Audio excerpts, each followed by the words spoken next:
Dinig sa cellphone video ang alitan sa isang solar farm sa General Tino, Nueva Ecija nitong alas 11 ng gabi ng February 15. Tumindi ang tensyon nang makipagtalo ang isa pang lalaki sa kumukuha ng video.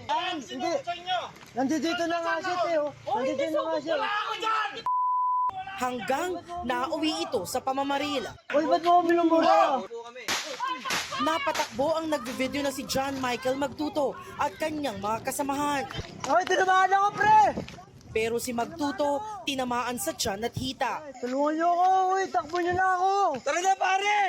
Isinugod ang biktima sa ospital sa General Tino, pero nang ilipat sa ospital sa Cabanatuan, di na siya umabot ng buhay. Inuwi sa Quezon City ang kanyang labi at ngayong araw inilibing.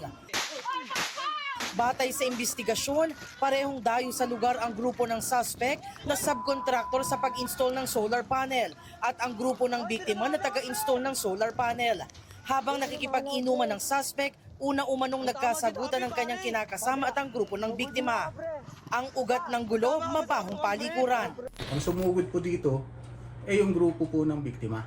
Sila po yung nanita at accordingly sa mga witness, medyo nakaramdam din ng konting takot o kaba yung sa side ng suspect. Kaya siguro po, bumunot na siya ng baril.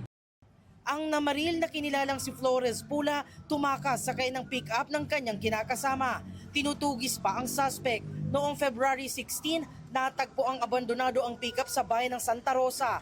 Nakuha naman ng mga otoridad ang mga basyo ng bala. Bineberika pa kung may lisensya ang baril na ginamit. Mabigat po yung kinaso natin sa kasong murder. Kung maipapaliwanag niya po yung side niya, baka sakaling bumaba po ito hanggang sa homicide. Depende po yun sa pagsusuri din po ng ating korte. Para sa GMA Integrated News, Jamie Santos, nakatutok 24 oras.